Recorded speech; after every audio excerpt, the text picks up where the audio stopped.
so hard with the autofocus. Alright, there's one there. There's another one.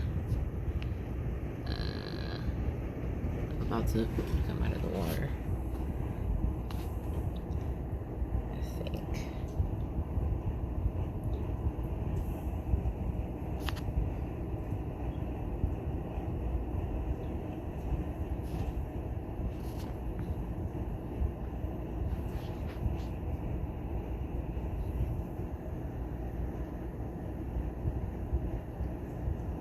The adults.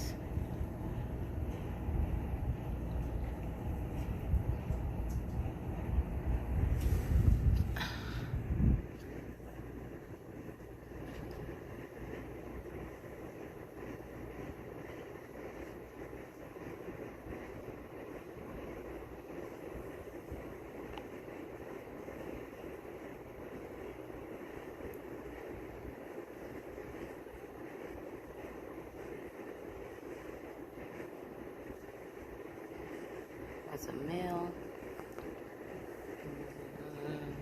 Let's see. I don't think there's any shrimp out right now. There's one.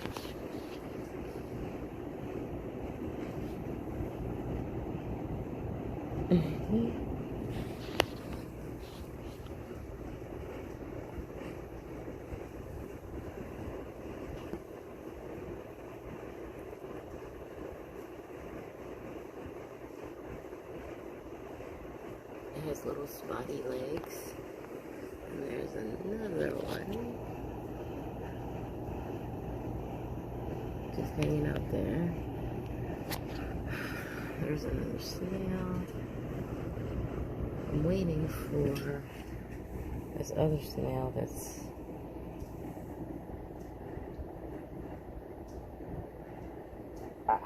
here it is.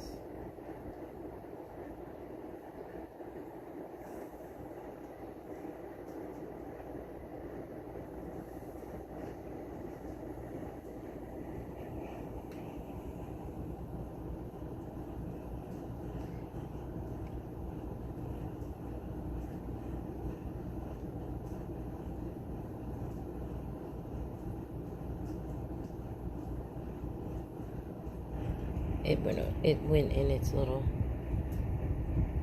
shell. It'll come out again.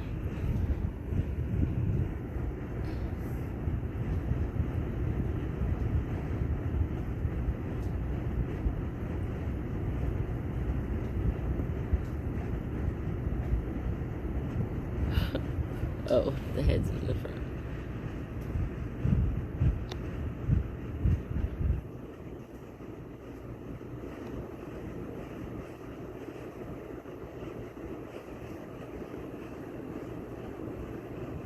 Oh my gosh, stop.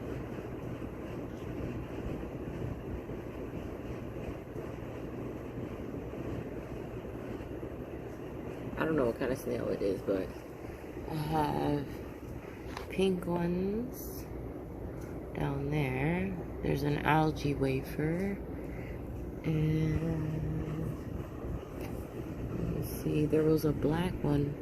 I think she might be giving birth because her eggs looked like they were ready to drop. So then there's another shrimp in these plants that you can't see. That's my albino koi guppy, and she's pregnant, but she's not gonna pop out babies yet. There's a gold girl in the back hiding somewhere, and I think that she is gonna give birth in the next, probably tomorrow, either tonight or tomorrow. So I'll wake up and probably have some babies in here. I got some compact CFLs, because compact fluorescent light bulbs, because they have 6500 Kelvin brightness. I just like the bright whiteness. And hey, stop it. and it's better to take video with. Also, they were like how much were they? They were like 11 or 12 bucks for like 3 of them. And then the things that they're hanging in, the ballast, they were like 14, I think it was, for 4 of them. I should have got more because I could have hung them in different places, but I only really needed 1, and since they come down like that, it was shining the whole room, so I put some aluminum foil and just made like custom shaped shades. So like when I'm back here, I don't have, if I want to not have that light in my face like that, I don't have to have it in my face like that. And since the tanks are rectangular, I mean, what lampshades do you know that are rectangular? So except for like the actual fish tank lights are rectangular, but I don't really like those because I'm constantly in my tank. So it was easier for me to just do that, and I just made that. And then I have an LED light over here, and as you can see, it's still kind of bright, but it's not as bright as that. So I put and they're also cooler. The other lamps are warmer. So not only is the lampshade good because it's a lampshade, but it's preventing the heat from the compact fluorescent light from damaging the light fixture itself. So it's keeping some of that heat down. I mean, they're made for light bulbs, but you know, it's plastic, so it's like, you know, you want to kind of give it a little bit of protection. So this is the experiment here of using the LEDs. There's no soil in here, for the exception of this little Tupperware that has some soil and then cat litter on the bottom. So I'm testing to see, since these water plants really technically don't need soil. Stop it! Hey! Stop! These plants don't technically need soil, but the soil has nutrients in it. So these plants over here, they're constantly growing like crazy. So I've had the red lights, these lights here. I had these lights, and they are a lower wavelength than the white ones, but they grew my plants crazy. They grew the plants out crazy. I just wanted to see if they would grow better with these white lights. And because you see online all of these videos telling you, oh, you need to have only a blue light in your saltwater tank to grow soft corals, blah, blah, blah. Well, white, compact fluorescent, white is not white. White has every color in the spectrum in it. So I looked at it and I'm just thinking, well, why don't I just try the white light? I have had this fixture here with the blue and the reds, and my corals were doing really nice. They grew really nicely. They have babies all over them.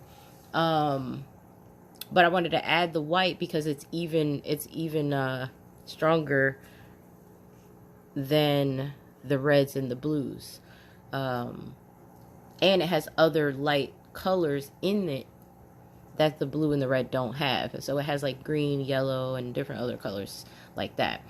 So I wanted to add that in, so I did add it. I'm gonna change up how I have it there, but later, but for right now, that's what I have right now.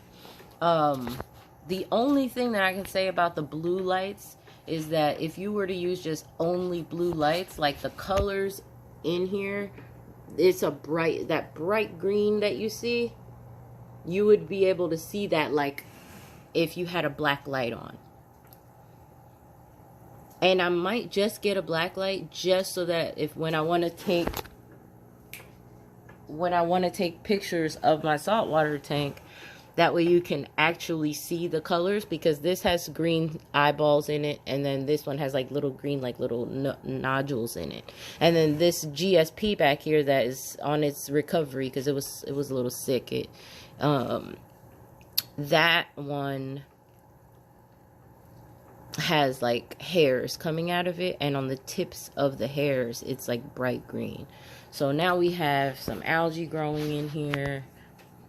This rock that is a live rock is not white anymore. It's now growing different types of different kinds of algae. And I'm keeping it an ugly tank. Like I don't understand. I guess people, I don't know. Everybody has their own preference, but I am not one to be like, oh, let's have a sterile tank. Because that's what it looks like to me. Saltwater tanks that they don't have any coralline algae growing on the glass, like it just looks too sterile. It looks like, I mean, where do you go in a reef where you don't see any algae? Depending on where you are, there's different color algae, but there's all different types of algae out there, and that stuff is growing everywhere. And so it's like I want it to be a closed system, and not a closed system, but I want it to be a system where everything is in the tank that needs to be in the tank, so that I don't have to continuously be adding stuff in the tank.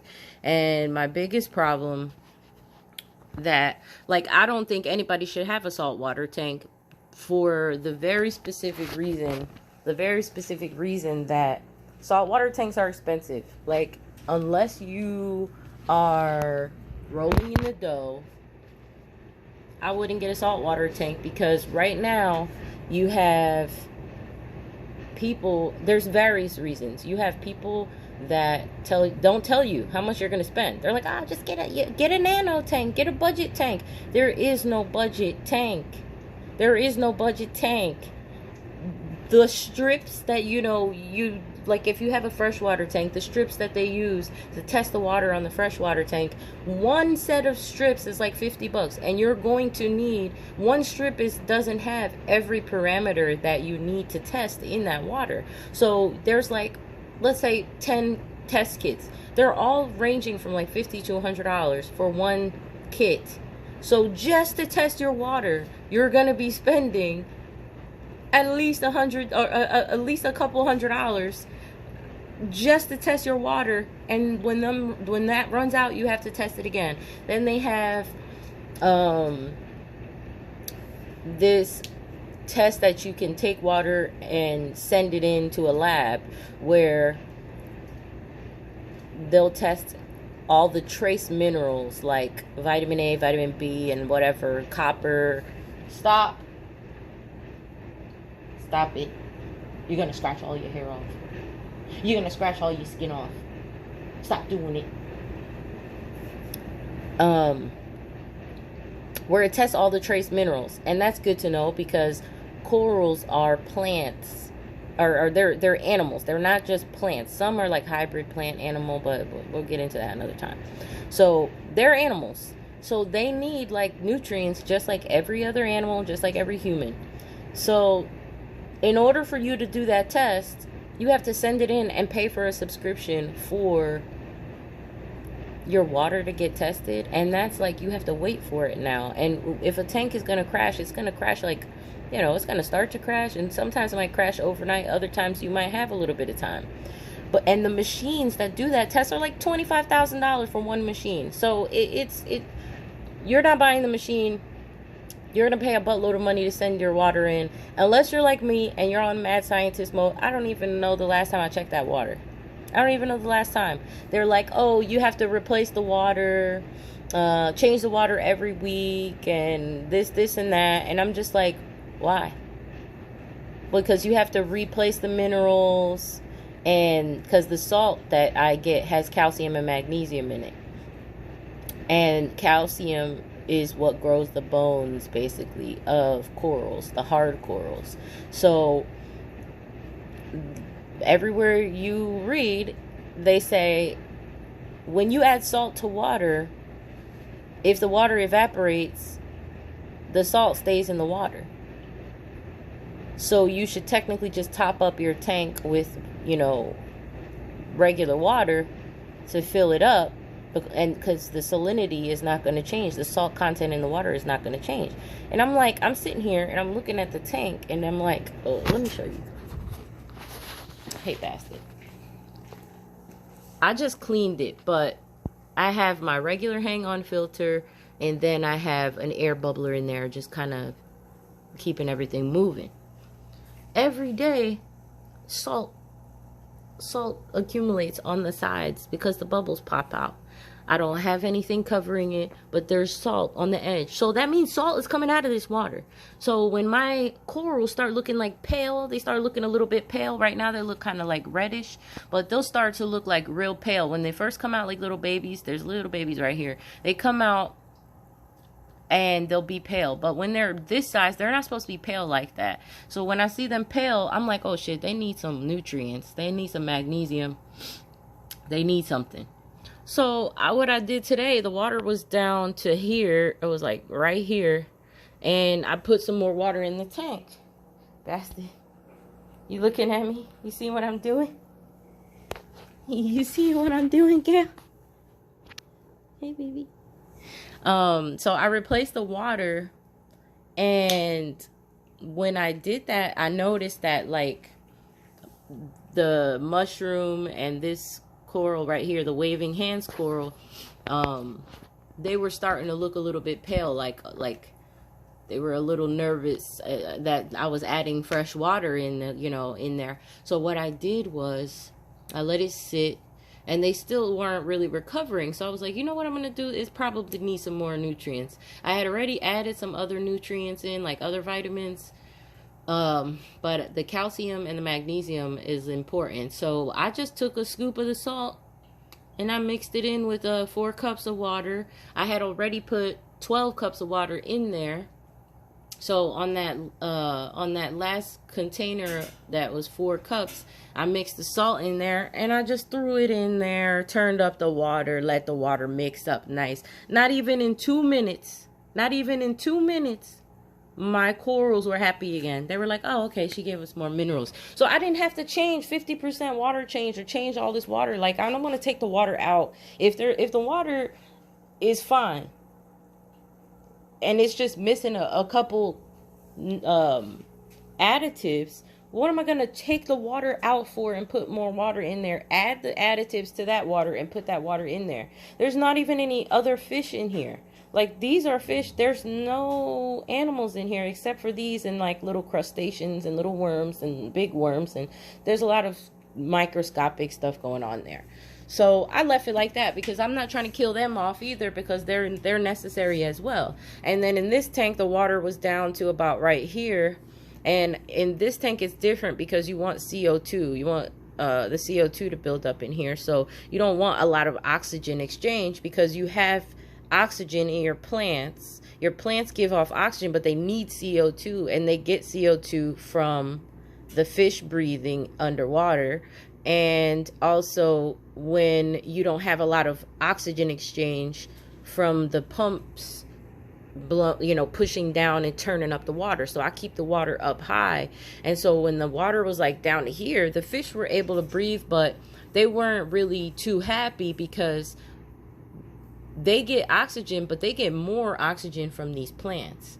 So they were kind of like, oh man. And then I have vitamins. I put vitamins in this water too. I mineralize this water because my water doesn't come out with any minerals, anything in it. So it's just nothing. So I put minerals in here. I put amino acids in here, fatty acids in here, and algae wafers, because I have a lot of things in here that eat algae. So I just supplement a little bit of algae just so that my plecos and my shrimp that are pregnant have enough food. I'll probably get more algae now because I have these white lights, and these white lights are brighter, so they'll probably produce much more algae and give these guys something to eat. But the lower lights, they weren't giving too much algae. I seeded the tank with a lot of algae because I didn't have the plecos for a while. But then once some plecos get in there, the bristlenose plecos really clean the glass off, and the shrimp clean the bottom off. But they like are picky with the algae that they eat. So then on top of that, the snails clean the glass off, but they'll also clean the sand off. So you still have to keep track of what they're eating and what they don't eat. And there was one algae in here that they really weren't eating, and so I had to like churn up the water a little bit and let that get out and get sucked up into the filter, so that they, you know, didn't have an algae bloom of algae that they don't eat, and then it was, you know, might kill them. So anyway, also, the reason I do it like this is because, like, if you see these little worms in here, I don't know if you can see them. Oh, here we go. This is a good. On the glass right here, there's these like clear worms. They're called detritus worms, and they basically like eat poop. So if you didn't have, everybody thinks like, oh, we get shrimp, they'll eat poop. But if you have bougie ass shrimp, they're not eating that poop, because you're feeding your fish. I feed my baby guppies every day, so they're constantly pooping. And I feed them several times a day. So there's an overabundance of poop in here. And the shrimp are not eating it because they're like, oh, fish food. Like, I'm going to eat the fish food. Oh, algae wafers. Let's dip up into the algae wafers, because they have more nutrients in those. They're specifically whole balanced diet for the plecos. These guys right here. So everybody eats the good stuff, and then they leave the bad stuff. And then you would think that you know, people get them and say that they're going to do that, but they don't really do that. Who actually does do that is these little worms. And it looks gross as shit, because you're like, oh my god, worms, right? But the worms are in all soil. The worms are outside. You go into the ocean, that shit is out there, you just can't see it. Now when you're in the lake too, in the rivers too, but now you have it in a fish tank, and you're like, oh my god. I leave it there because, for one, they eat the poop. They're not eating the fish food, they're eating the poop. So I leave them, because after they eat that poop, they can get out of control. Like, they could fill up the whole glass if there's a lot of poop going on in there and a lot of food going on in there. And so what I do, they did. So what I do is I get, where is it? Hold on, I'll get it. I just washed it, that's why it's in the kitchen. I get this little, this is for like aquascaping, to like scrape the glass and like move plants around in the tank. But every day I get up, and when I go to turn the lights on, I'll scrape the glass down, and I'll churn it around like this and kind of go like that, so I fluff them up, and all the little worms go in the water, and all the fish eat them. Not all of them. Some of them are picky, but a lot of them eat them. Like these little baby ones, they eat them. And they're good for them because they have a lot of protein and a lot of nutrients in them, because when they eat the poop, whatever vitamins that the fish didn't take in when they were eating, it comes out in their poop. And then they eat that, and then they process it back into good quality vitamins and minerals. So they have fat, protein, and a whole bunch of stuff, and it makes their colors, because I took a video like a week ago, their colors were not this popping. Now their colors are popping because they've been eating worms for like a week. Because I was thinking about it, and I'm like, man, I gotta get rid of these damn worms. And then I started like really digging into the research on it, and I was like, oh man, these are good, we're gonna keep these. So we got soil down here, and we have sand. I think it's like 2 inches of each. No, 3 inches of soil and 2 inches of sand is what I put. And I use the regular potting soil that has like 3 months worth of fertilizer in it. And then I put a nice good sand cap over top of it, so that they would have nutrients in that soil for at least like 6 months. So that way, when the poop and everything gets its own ecosystem, and that water gets fertilized with their poop, then when the fertilizer in the soil runs out, then I'll have a nice overabundance. And I was using this stuff called Sechem Purigen, and it was taking all the nitrites and the nitrates out of the water, and that was good. It worked in the beginning because in the beginning, like, the plants weren't established, so there was an excess. Now they take and take and take and take, and then I trim them, and they constantly are using the nitrates and the nitrites. So my nitrates and my nitrites are always low. I haven't changed the water. I think I changed it one time because I allowed the bottom to get mucked up real bad, and I didn't vacuum anything because I was trying to see if the snails and everybody would eat the stuff, but they didn't. So what I did was, instead of buying a vacuum, I just go in there and fan gently around, because these vacuums are more than likely, they're either too weak or too strong. And here's my other albino pleco that's big. That's my first one. He started out, or she started out this small, tiny like that. Actually smaller. I want to say smaller than that. About, like, I think they were about like this size, and now they're double that size now. I had it for like a month. So he's chilling in there. He looks better. He was like looking a different color the other day when the water was looking a little messed up. But so the vacuums are either too powerful or too weak and not automatic. And I don't want anything that's not automatic, and it's gonna be me sitting there for forever trying to vacuum it. So what I do is I just go up in there with this little thing right here, and then I go and I fan the bottom like this. Hold on, let me show you. I go like this. Look at all that coming up.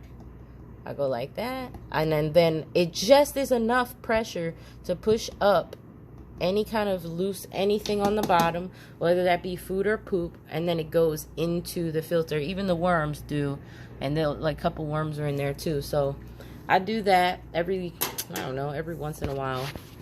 Probably when I first clean the sponge filter, but I'm trying not to do that for a while because I had some shrimp babies, and when I cleaned out my sponge filter, there was some shrimp babies in one of my sponge filters, and I was pissed because I was like, I hope it wasn't me that killed them. Like, I don't know if they were dead before I started cleaning it or not. So I'm trying to kind of like give it a long break before I decide to clean it again. And the only way I'm going to do that is by not feeding them for a couple days, which I don't like to do because I have like super tiny babies, and I know that there's worms in there, but it's just like, I don't know, I feel like I'm a little feeling OCD about it. But everything is in the soil, so like, you want everything to be a closed cycle, closed system. You want your plants to oxygenate the water. If God forbid the power goes out, these fish will be able to survive in here with no pump. I just would have to stop feeding them. That's the thing. If let's say the power goes out, your tank is gonna be fine if you don't feed the fish, because you have worms in your tank.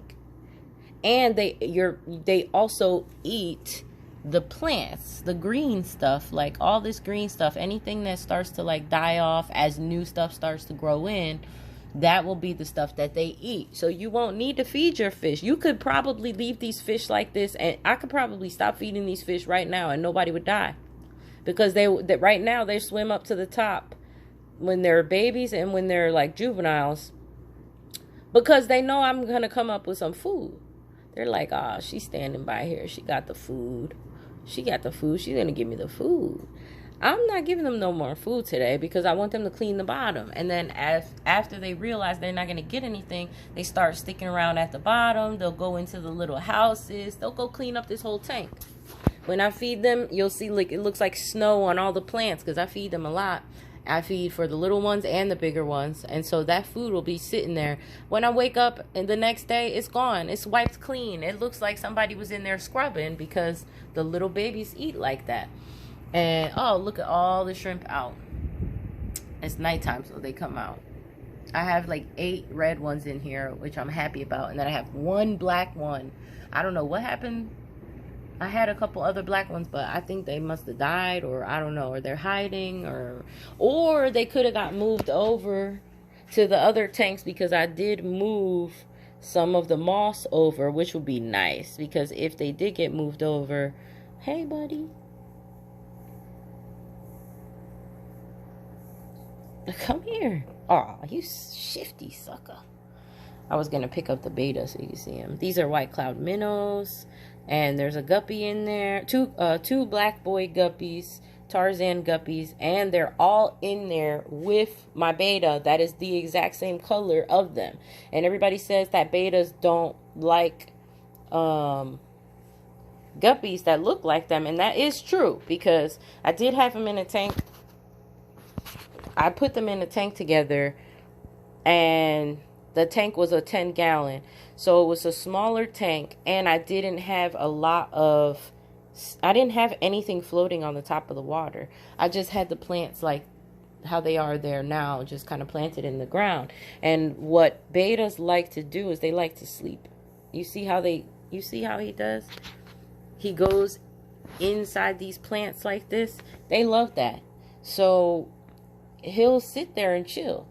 And he's happy. He feels safe like that because in Asia, where they come from, they live in little bodies of water that are like have a lot of plant and grasses growing out into the water and floating plants, and they got a lot of like top brush.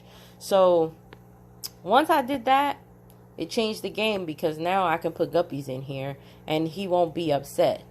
He doesn't feel like he already is a little bit out of his element because white cloud minnows swim really fast and he's not a fast swimmer, so he gets like, oh shit, let me stay away from them because they're too much. So he has that mentality with them.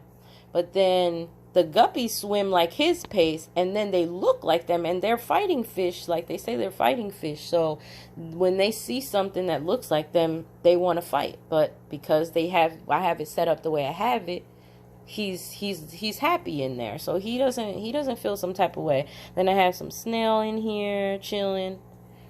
There's the other guy, and then I have a Placo in here too. And all these plants have little roots coming out of them, and they filter the water too.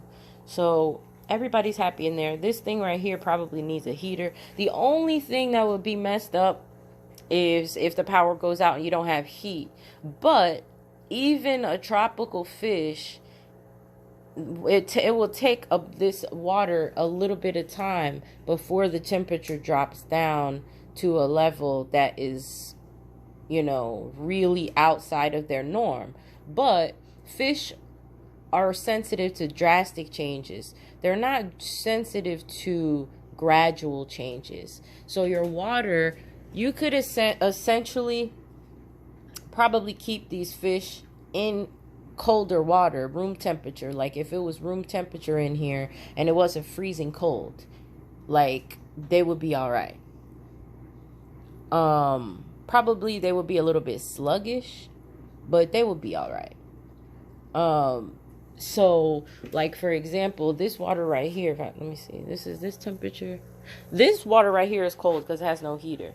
But I would think, and I don't want to try it out, but because this has never been heated, but I'm pretty sure that if this slowly, gradually got cooler and they were able to get used to it and acclimated to it, they would just be like, all right, and they would be okay living in there. They surely are happier in tropical water, but let's say if the power goes out and you're stuck with power going, the power out, you won't have to worry about like a massive die-off.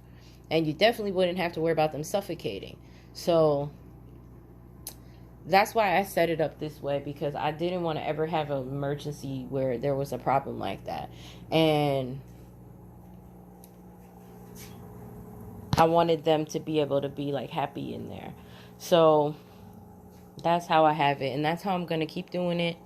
But yeah, so another thing, where were we? Saltwater tanks. So another reason why I don't think that saltwater tanks are a good tank to have is because of the fact that, most fish that you get they come from wholesalers. People get them wholesale, or you have people that grow them out in their own tank. You have more of that. But the reason I don't like to do that is for several reasons. For one, the industry, the saltwater industry, and the tropical fish industry itself as well, but more so the saltwater industry. The people who are big names in the saltwater industry, and I'm not going to throw out names, but they know who they are. And the thing is, you can know who they are because they advertise and they talk about what they've done. So what these people did was they basically did tourism, basically how people do sex tourism. They went over to other countries, hopped on a plane, went to another country, and then just took from the Great Barrier Reef. So it was a lot of these people doing that. They've been doing that for ages, to the point where you don't even have regular clownfish that were like the Great Barrier Reef was like dying out, not just because global warming and pollution. It's because they were going over there taking chunks out of it and bringing it back over here to their houses and starting businesses with it. Australians are doing it too. They all did that. They went crazy doing it. Like, it was ridiculous. And so what they did was they kept doing it. They built up their little empires, which is fine if they were to just like not go overboard. But they went overboard. So then they bred within their tanks, and then they shared and stuff like that, because people were looking at them like, so you just taking the reef, you taking the whole reef home, like everybody's like, what are you doing? So the public opinion was like, I know that you're not, taking the whole reef, and then what are we gonna, you're gonna have a reef in your house, but we need the reef outside too. So everybody was all flipping out about it. And that around that same time, there was this nonprofit organization that keeps track of like business trends, and they basically did a study on all the businesses and realized that right at in the future, which was years ago, but they basically put out there on Facebook and all over that causes were going to be booming. Because everything is screwed and people are trying to do things the right way. So obviously it's going to be booming. But these people were not cause-based businesses before. They were exploiters before. And now they're using the front that they are seeding the Great Barrier Reef as, they're advertising for you to buy from them, when in reality they're the ones who were screwing it up in the first place. They were fucking it up in the first place. So and they shouldn't be able to monopolize on the cause-based business, because they're the ones who are the reasoning why we even have to have cause-based business in that industry in the first place. So the same people, that would be like BP talking about buy our gasoline after we spilled oil and trashed the whole damn coast. Buy from us, because when you buy from us, your money is gonna go back. 1% of your money is gonna go back to cleaning up the ocean. Meanwhile, they're already in trouble and was supposed to be cleaning up the ocean in the first place. The only difference between them and the saltwater industry is none of these people got in trouble. They didn't get in trouble. They monopolized. They enriched themselves. And while the industry is expensive, they didn't have to pay that stuff. They created businesses. They created products that were crazily expensive with overseas manufacturing through their brand name on it. And now everything that you see online is crazy expensive, when that same stuff is first of all, they're lying. They're saying that you only need blue lights to grow plants and grow corals, when that's not true. The plants and the corals grow with white light, because white light has all the colors in the spectrum. And then when they get all these crazy tech-driven lights and stuff, and they have them all messing with the lights and telling you, the blue spectrum is the best one, and this and that, when in reality, it's the white spectrum that's the best. So, and in order for you to get the blue spectrum, you have to lower the white. So they got a lot of lies going on, and that's why I don't follow any of those people. I don't really look at what they're talking about, what they're saying, because what they're talking about is keeping sterile environments, number one. Number two, They have every single thing, all these different doodads and machines to separate and do all the processes that are supposed to happen within the tank itself if it was set up like outside in the ocean. So I'm trying to set it up outside like it is in the ocean so it look natural. I don't give a shit about no worms. I don't give a shit about algae over here. As long as the front glass is clean, I'm good. Because who the hell is looking on the side glass? Nobody's looking on the side glass. Who's looking in the back glass? Nobody's looking in the back glass. Half of them paint their back glass. So, and if you have your stuff set up right, your side glass and your back glass is going to be covered with plants and corals and all kinds of stuff anyway. So you're not going to be looking in on there. So then on top of that, what else? Because there's so many reasons. Oh, then on top of that, if you're keeping a sterile environment, they have all this medication because they're like, oh, well, you know, if you get a saltwater tank, the first thing that you're going to know is that you're going to have another saltwater tank. You can't do it like I do it. I don't have a quarantine tank and I don't quarantine my fish. I throw their asses in there and that's it. When they get here, immediately they go in. I check them and I look and I do a surface level look, but they immediately go in there because I want to cause them less stress as possible. And they have hidey holes and all these places they can go feel safe in, like in their natural environment. It's not going to make them feel safe putting them in a quarantine. And if your fish are living in an environment like mine, their immune system is going to be high anyway. So if somebody comes in sick, they're not going to get sick like that. The fish that decides that it's going to be sick from stress or whatever, or have some type of like ick going on or whatever, I just throw the salt right in the tank.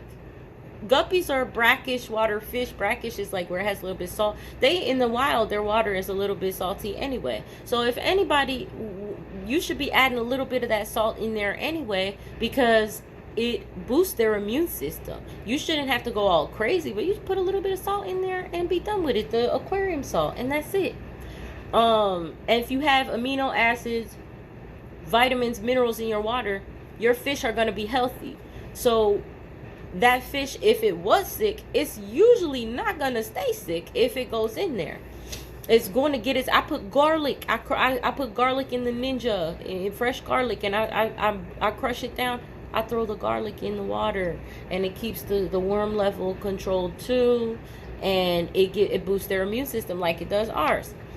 So in a saltwater tank though, I put garlic in there as well. Oh, it also boosts their appetite, but I put I put garlic in there as well.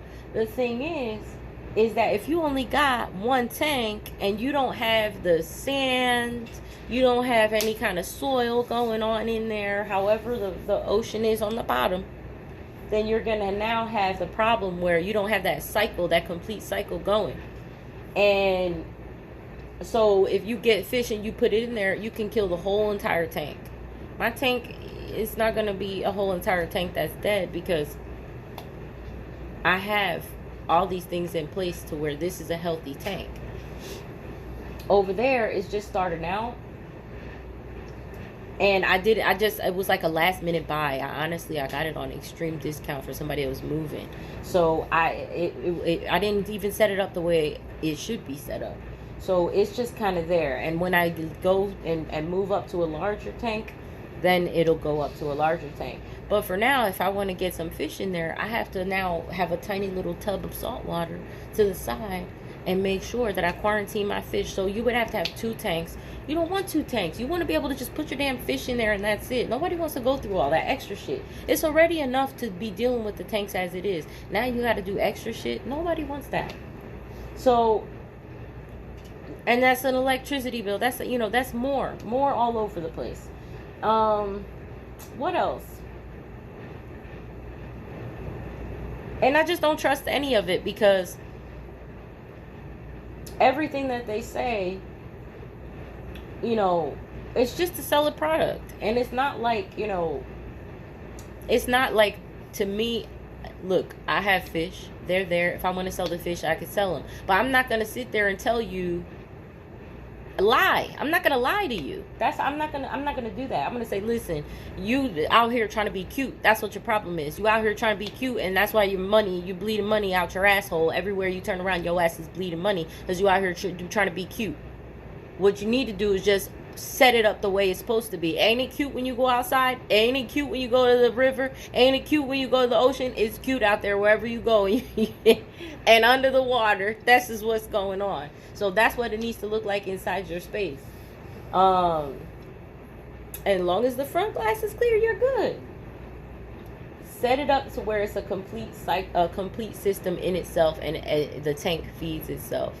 And at most, you'll need for like salt water to put like calcium in there, but you probably don't even need to do that if you got different types of food. So we're going to be experimenting with that, giving different types of food. Gonna get the food growing in the tank, get the worms growing in the tank, get the crustaceans growing in the tank, have everybody in the tank that you need in the tank, so that you don't have to keep adding all the time.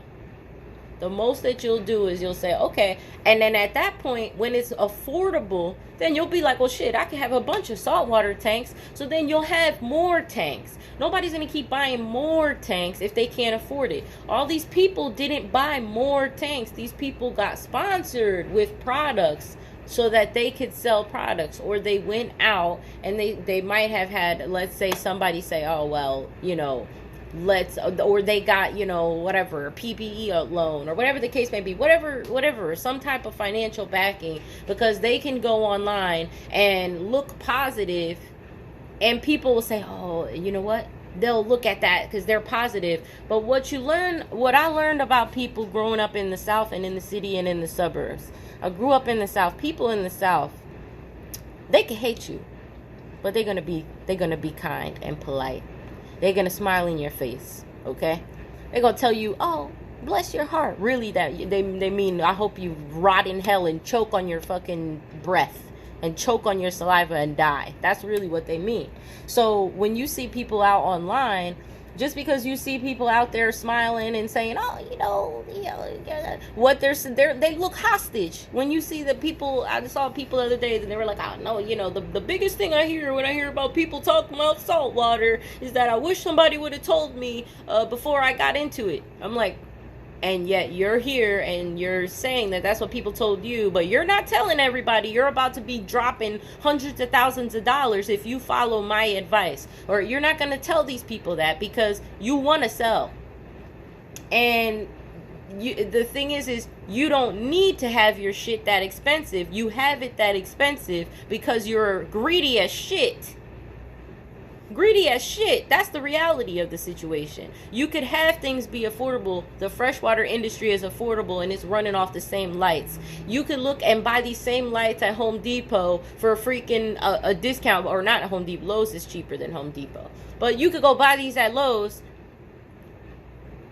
and boom, cheap. A multi-pack, okay? But yet, if you go to that fish store, you go to that Petco, and it says, oh, Aqua, whatever marine company that decided that they were going to put it up 3,000%, they're charging you for the same exact light bulbs. A zillion amount of percentage more than what you would spend if you were to just piece it together and do it yourself. And to me, that's why the DIY world is lit, because nobody wants to pay out the ass. The majority of humans, not even just Americans, majority of people just want nice things, but they want it to be in an affordable rate and budget worthy. They're not trying to be out here, balling out of control and spending all kinds of money on stuff that is unnecessary. Only rich people spend lots of money on shit that doesn't need to be spending a lot of money on. Because they need to have a reasoning to spend. I don't even know what their problem is. They got problems. They need to be, maybe it's an ego thing where they need to, I spent $100,000 on this fish tank. We regular people, we like to say, you know what, I pieced this fish tank together and my shit looks right. Now, right now, this is just put together because it's in the studio. This can be completely much more streamlined and looking freaking modern and looking right, and still be pieced together and be a fraction of a percentage, like tiny fraction of what they spent. And I'll be able to say, well, I did it myself. I didn't have to pay some contractor a shitload of money. That's where we get our pride in. They get their pride in saying that they paid somebody to do it, but yet they have no skill. So either way, they feel good about it, but we're looking at them like, and? Okay, that's how we're looking at it. I'm looking at these tanks, and I'm looking at these people, and I'm like, why? So that you can compensate for the fact that you have no skill. Is that what's happening here? Because if that's the case, okay, put to the side the lights for niggas that, you know, are not trying to spend an arm and a leg and sell a fucking child to put fish in a fish tank. Do that. Put that to the side for us, because don't sell it to them. And if there's no demand, then it's gonna be low. Make that for us. That's because they claim that the reason things are so expensive is because there's such demand. When I am doing my research, I'm hearing from people, no, we're getting out of saltwater. This shit is too expensive. We loved it, and it was nice, and it was beautiful, but it is ridiculously expensive, and this is craziness. And because they followed all these people and listened to what they said, I'm not trying to do that. I'm not going to do that. So I'm doing my little tanks. I still have, I don't know, the last time I checked the water, and my stuff is right. I'm probably, the only thing I'm going to do is invest in one of those little pens, digital pens that checks a good amount of water parameters, but that's not even all the water parameters. So on the other water parameters, it's going by intuition. I'm going off of intuition on it, because I'm not going to be sitting up in here spending a crazy amount of money sending out to a lab and all that. If I'm going to spend all that money, I might as well have my own lab. Like, I would have my own lab. I have a microscope now, and I can check my water with the microscope, and I can look at my plants with the microscope, check bacteria out that way. So if I need to get some more machines so that I can have my own lab, but then maybe that's what I'm just going to have to do, because there's no way that I'm going to be sending this to somebody else every time I turn around. You know how much I was checking this water when I first started the tank? Like every other day. Every other day. And I was starting to do that with the salt water. I was like, nah. I use the same strips that I use for fresh water in the salt water, and I just went with that. Even though it was missing a lot, I just used my eyes, used my intuition, and just kind of went with the flow with it. And that's the only way that I'm keeping the saltwater tank. If I have to do more than that, then there's not going to be no saltwater tank in here. So that's why I don't think that anybody should get that people shouldn't get saltwater tanks. I really don't think that they should get them. Not the way that they're pushing them right now. If you want to do like me and be a mad scientist, then by all means do that. They may call you mad. They may say your shit is ugly, but if you don't give a shit, then you don't give a shit what they say. If you don't give a shit what they think about you, then just keep on, get your tank, and that's it, and live long and prosper.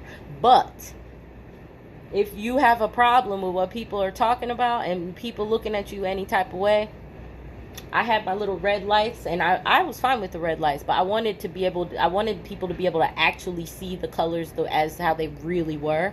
And that's really the only reason that I changed them, because a lot of people were saying, oh my God, it's pink. I'm like, and like, I really didn't give a shit because I can see it. But then I wanted them to be able to see when I'm talking and I'm referring to this type of color and that type of color, I wanted them to be able to see that. So that was the only reason that I changed it. There are snide comments about how my video looks is irrelevant to me. But yeah, so I did change that up.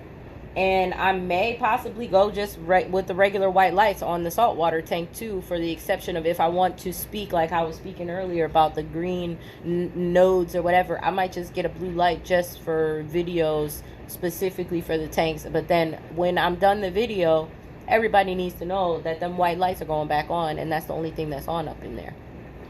And that's it. And I'm trying to mimic the wild as much as possible, but also taking into consideration that I live up in here. So when I wake up is when these fish are waking up. The light from the window is what they get when I'm asleep. And when I wake up, I turn the regular lights on. The dogs know, the fish know, the snails know, the freaking shrimp know, everybody knows, the plants know. The only plant that does its own thing is this plant right here. It's a tree, actually. It's called a flame tree. You see the leaves are down on it? The leaves are down on it because the sucker is ready to go to sleep already. And some of the leaves are, most of the leaves, they look like they're up, but they're actually down. They're turning down. So all the rest of the plants are like fine. And I can leave the lights on as long as I want. But this one little tree, the flame tree, it doesn't give a shit what I'm doing. It's like, listen, girl, I'm going to sleep. So it'll droop its little leaves when it's sleeping. But when it's ready and it's ready to wake up, it'll spread out its leaves flat out like this. Just completely flat like this. And so this is the only one that's a little divergent, but everybody to each their own. And I'm sure that will be a thing with like specific corals maybe, but the ones that I have, and if they're conditioned, they should be fine to kind of be going on your schedule. And a lot of people do automatically. They set everything up automatically. But I'm here, so I'm constantly here and working on them and dealing with the animals and home based. So I'm not going to be like, because sometimes I sleep in the daytime and then other times I sleep in the nighttime. So I don't want to make it automatic because I'm not trying to be sleeping with the lights on. And then now that I changed and I put the aluminum foil lampshades, it's probably easy. Yeah, it's darker over there now by my bed, but it is possible for me to do. But when I am up, I like to be in the tanks. So even if I could sleep through the light, once I get up, I'm gonna be up in the tank. So if I have it on automatically and then I'm sleeping during the time that the lights are on, then I get up and I'm like, ooh, I want to get up in the tanks, and they're looking at me like crazy because they're trying to sleep. I'm not trying to hear it. So they have to adjust with me. It'll keep them on their toes. It'll keep them on their toes and give them, some variety. But that's where we are with this, and hopefully it was helpful. It might not be, sunshine and rainbows, but it's the truth, and it is what it is. So you just have to deal with it, and that's it. I'm going to update the saltwater tank in the next probably couple days, maybe in the next week or two, probably next week. And I also am probably gonna have another batch of babies coming in the next day or so, I'll probably have more updates on that. And I don't know, I'll probably post something about something, so let me know if you have any questions.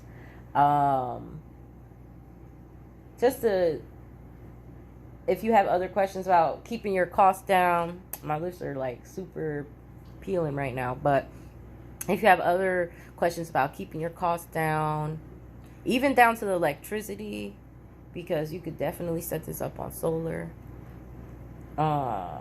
which I do have, but it's actually on standby for emergency use only. So, and by emergency use, I don't mean like when the power goes out. I mean like if the zombie apocalypse comes and I need to put the damn solar panel power station up, I'll have to put the power station up. That's why it's there. But you definitely can set up a power station and run this stuff at your house and save there as well.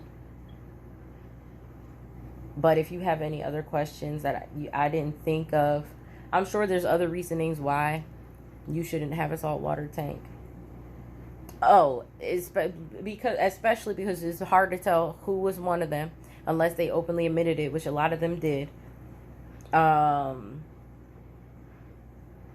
now that they are pushing for reestablishing the reef and reestablishing the wild, they have this thought process of reestablishing the wild strains that, because when they bred so much in their at-home tanks, for example, the clownfish, the black clownfish that's in the wild, Nemo basically, but the black version, they overbred that so much that it doesn't look exactly like the one in the wild. So now their thing is, because because they restricted their asses from taking the fish from the wild like 10 years ago. So for 10 years they haven't been able to get that fish, and for 10 years they've been breeding it in captivity. That's the only time that they've been unable to dip up into the reef. If they weren't restricted, they would have still been dipping in the reef, is the point. And so now that they're reseeding the reef, now they may be trying to relax on the them harvesting from the reef, but they want to go and they want to reintroduce the wild version of that fish back into the industry. And I'm like, leave it out. You shouldn't have really been messing with it like that anyway. And if you did, it should have been like, the old heads that did it shouldn't have been like, oh, all you gotta do is just go take it out of the wild. That's like how it was like the animal gold rush basically. So, and they do it now too. Like, you're supposed to have mining industry where you're supposed to get permits and have all this stuff, to where you can't just be going out grabbing minerals from outside and selling it. Everybody's doing it. And they monopolized on it early on, but they're the ones who are supposed to be keeping track of that. And so, like, this guy, Father Fish, was like, oh, we're about to not be able to sell fish, and the fish industry is going to tank, and this, and that. I'm like, the fish industry is never going to tank. The tropical fish industry is never going to tank, because you have basically all these people that already monopolized off of it. So what our country likes to do is, when brown people start doing stuff, now all of a sudden now they want to start policing, because that's the reality of the situation. More brown people are getting in the tanks. Now we have restrictions. They didn't have those restrictions. All these white people monopolized off of this, bleeded the shit out of the reef, and now all of a sudden now they want to have restrictions. And now you have the white people talking about, the industry's gonna tank. The industry's not gonna tank, because all of you have all the fucking tropical fish. All of you are breeding all the tropical fish. Like, every one of you are breeding these fish. So, yeah, now we're forced to buy them from you, because our government decided that now no one can do it. But yet you were able to do it for so long, and it's fine. And now you are charging buku amounts of money, when all of you guys were trading your fish and trading your corals in your little coral groups like a bunch of geeks were doing. And that's exactly how the industry got, and how all of them got all that they got. Trading, sponsoring each other. That's how they get by. And then they turn around, hike up the prices for everybody like us, who now we go. So to me, it's like, my brownness is not allowing me to go out here and spend $1,000 on a coral, because fuck you.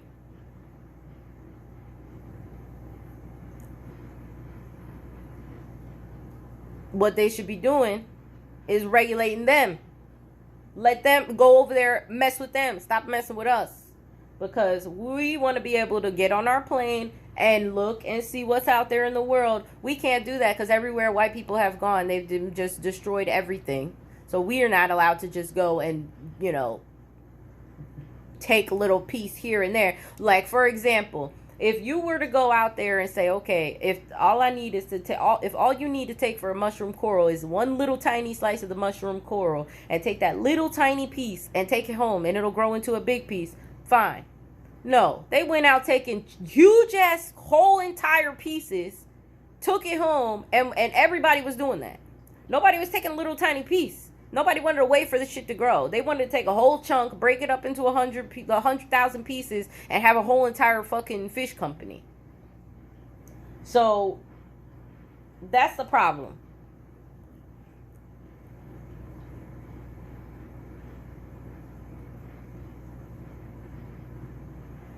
We got a lot of problems out here, and they're staring at us right in our face every time we go online. Everywhere we go, they're there.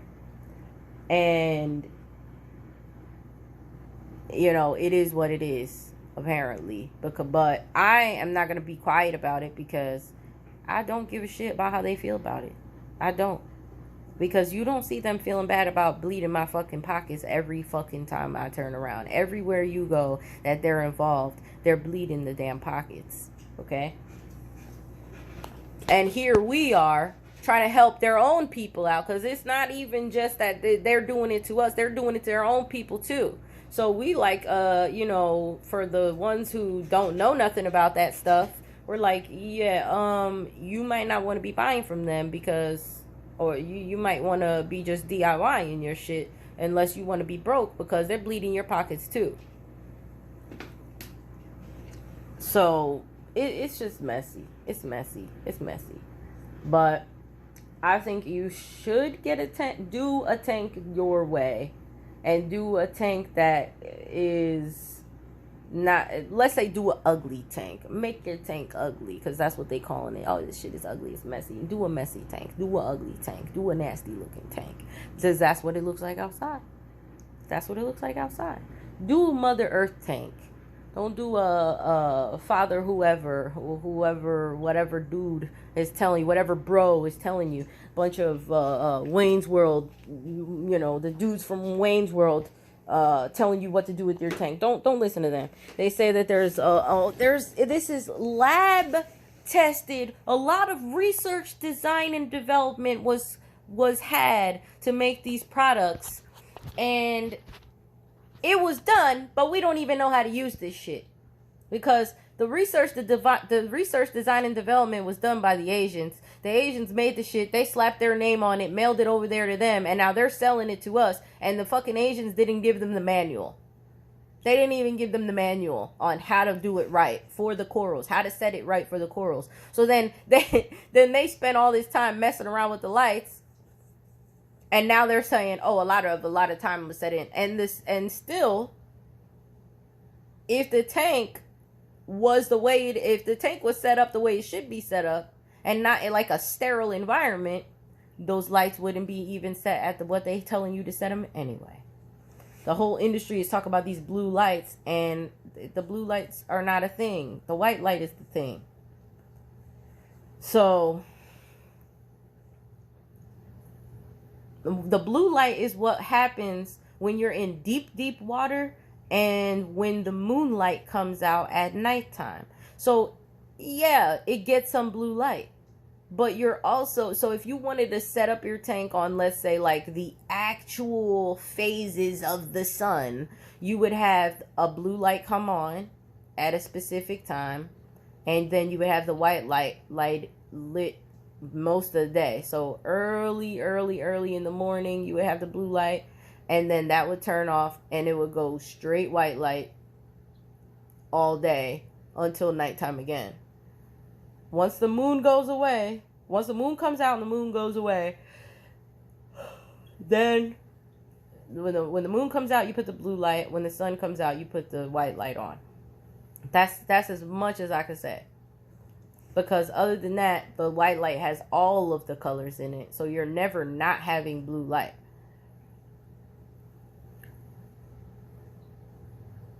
And that's about it. So if you have any questions, leave them in the comments. If not, like, share, and subscribe anyway, if you want some real content, because, and you know, no fluffer, no bullshit, no lie content. Finding it out as I find it out, and just kind of implementing what I know already about plants and animals, and implementing that in the fish tank world, because the saltwater tank is a new world to me. Freshwater is not, but planted tanks were new. And the same problem that I had with regular, like the same issues that you have when you have a fish tank. How many people do you know have freshwater tanks? They're like, their tanks fail, and they have everything that they told them that they were supposed to have in the tank. And it's because they're cleaning out their filters and they don't have a biofilter. It's because they don't have any plants set up. It's because they don't have any substrate. And they just have rocks. Like when you go outside, there's not just rocks. When you go to the lake, there's not just rocks. There's a lot of shit in that water. And you don't have that in your tank. So that's why the tanks are failing. So I learned that. That's why I got into planted tanks. But just because you have a planted tank doesn't mean that it has to be a dirty ass mess. And you know, they're so used to just being able to pull out the vacuum and vacuum up their rocks that, like, if they were to start a planted tank, their tanks are going to look messy and they're going to hate them because they're not doing the research that they need to do. They're not learning about the biology, the biological processes of everything that's going on. They're not looking at, you know, oh, I need worms, let me not kill them. They're like, oh my God, they're ugly, they're gross, and then they want to get rid of them. So that is, you know, the reasoning that people that get planted tanks, they hate them, or they, you know, they look messy and they get messy and they never like really keep them. The people that keep those tanks are people that they get into that stuff, they get into it, and you don't really see them having to buy a lot of stuff for their tanks because everything is within the tank. So that's what I want to be focusing on more. And if you want me to just dig into one specific aspect of that, then I can do that. Because in high school, I got into these tanks when I was in high school. You know, my guidance counselor was shitty, but so I could have been graduated college in high school, but that's neither here nor there. But while I was in high school, I was so bored and advanced in my classes that, like, I just kind of negotiated with my teachers, and I was like, listen, why don't you just give me the homework and give me the classwork, and then I'll hand it in to you. I'll hand you in like a month's worth, and then just write me a hall pass so I could go spin some pottery and hang out in the science class, the biology class, the AP bio class. And the teacher in the AP bio class, her name is Miss Fitzpatrick, and all the students used to see me like, why is this random girl coming in the classroom? And I told them she needed help with her tanks because she needed to teach, but yet she also had to do maintenance on her tanks. So I would get my little hall pass. I would go to her class for a little bit because I would get my hall pass from all of my classes.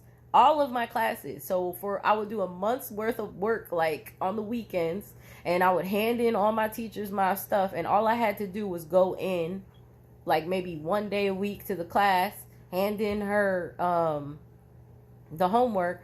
But then every day she would write me the pass every day. She just wanted me to show up to the class. All my teachers wanted me to show up to the class. I showed up to the class, got my little note, and then I left the class, and then I went to the AP bio class. I didn't even take AP bio class in high school because my guidance counselor was trash.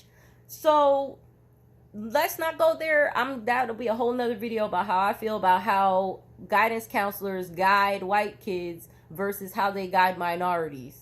But that's another time. Yet and still, nobody in those AP bio classes, in that AP bio class, was working on those tanks. They were looking at the tanks and doing their classwork. Nobody was coming in outside of that class to be working on those tanks.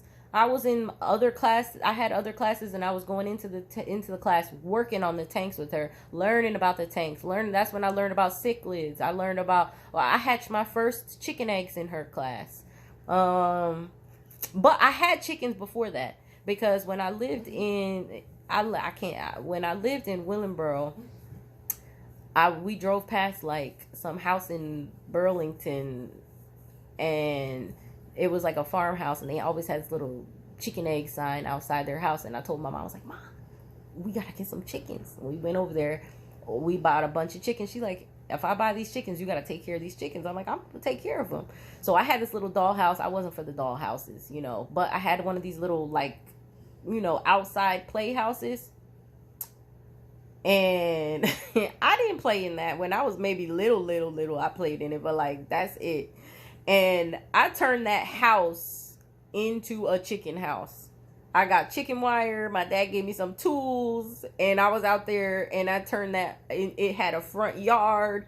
I blocked off the windows. I closed the windows off so they couldn't get out. And I had chickens over there. I had rabbits in their own little rabbit house, and then I had a wolf dog. It was a husky mixed with wolf. I had a wolf dog in the backyard too. He chased the mailman one day, and they almost tried to put him down. But anyway, so I had all that going on in my backyard. I wasn't going out playing. I didn't want to go out and play with nobody, hang out with anybody. I did not like to be social with these people out there. There was kids out there, and my mom was like, at first I was fine, but then when I had a brother, then my mom was like, you gotta go out there and watch your brother. He's playing in the neighborhood, and you know he always out there running around. So then I had to go out and be social with other people. When in reality, I was in my own entire world. I had a robin that my brother knocked the baby eggs out. He touched the baby eggs. The mom knocked the baby eggs out the nest, and I took the egg into the house and I reared the baby, a little tiny baby chick, crushing up bugs in a colander and taking a syringe and feeding the baby, and it broke its little wings. So I was pushing it up in the air like this, and I did surgery on it because the bone was sticking out the skin. I pushed the bone back in. I put a splint on it. I took my sutures that I had in my little science kit that my mom bought me with the little scalpel, and then my camera went out. So I took the sutures, and then I put the bone back in, and then I sewed the skin. And I had some glue, this glue that I used. I used glue. I put some triple antibiotic ointment on the little bird's wing. And then I made a splint out of popsicle sticks and some other stuff that I had laying around. And I took care of it for, I don't even know, a couple weeks. And since I had to have physical therapy myself, I knew about that it would need physical therapy. So I would put it in my hand and like lift it up in the air and let it flap its wings. And then every day I did that a couple of times a day, and it got strong enough. And one day I came home from school and it was flying around my room. So my mom was like, get this bird out of my house. I was like, fine. She's like, you can't keep it. Oh, you know what? I made it a nest in one of my shoe boxes. When I took some lint from the dryer and I put the lint in the shoe box, and I made a little nest for it in the shoebox. And then once it was healed and it was flying around, then I let it back outside into this cherry tree that we had in our backyard. And every year it came back and laid eggs in that nest that was in there. So that's my little bird story. But I've been working with animals for a long time, all different types of animals. I used to collect bugs, like crickets, spiders. I had a bearded dragon when I was little too. I always wanted all these little animals, so I always was getting all the little animals, and I would put them in tanks, really, because not just because I wanted them, but because I was curious about them. And I had an Encyclopedia Britannica that some lady from my mom's job gave her. And so that I would put them in tanks. I would have like little 10-gallon tanks, and I would put them in the tanks. I even had frogs, and I would put them in there to see how they acted in an overpopulated tank. And then I would just study them. I would just look at them. And that is how I got my understanding of humans, by looking at animals and looking how they act. So when people act like they act now, I know why they act the way they act. Because they're pushing that we're overpopulated when we're really not. They're pushing that we don't have enough food when we really do. And they are putting them in this tank mentality and this tank thought process. And so their behavior is of animals that are trapped in a tank. Even when you start a business, the government they're obvious about it. This is what narcissists do. They say that narcissists, they say what, like they brag about what it is that they're doing. And so, but they do it like covert narcissists do it, but they do it like on the low. So like when you start a business, right? you sign up your business and you have to sign on and create an account on the cage system. It's called the cage system. Literally, the fucking website says the cage system. And so I'm signing up for it. I'm like, oh my God, because, you know, I'm looking at all the details. It's big as day. It says the cage system. So, like, they have the thought process that you are an animal in a tank, in their tank. You're in their tank and they are putting you in a cage, or you're in their zoo and they're putting you in a cage. And I read where did I read it at? I read somewhere on the internet, somewhere somebody said that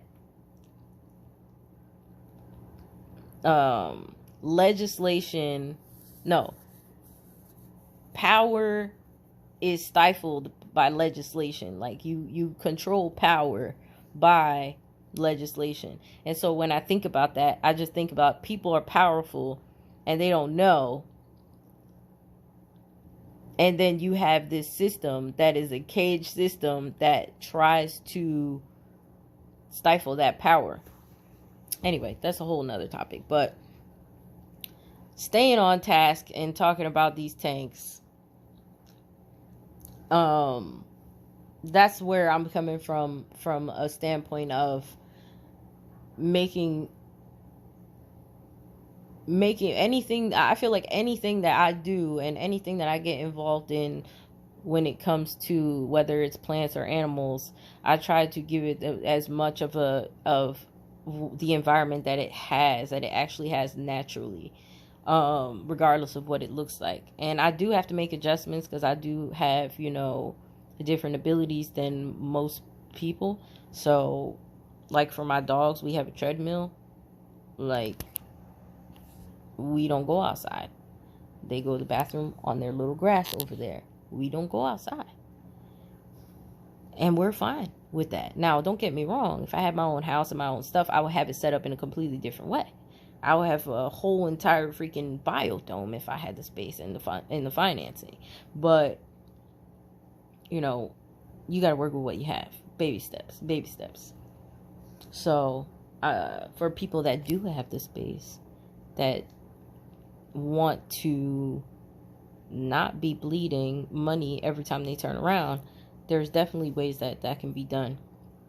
And this video is quite long enough, so I'm going to cut it short. I was going off onto a spiel about biology in my video before this got cut off, but I don't feel like repeating myself, so I'm going to end it here.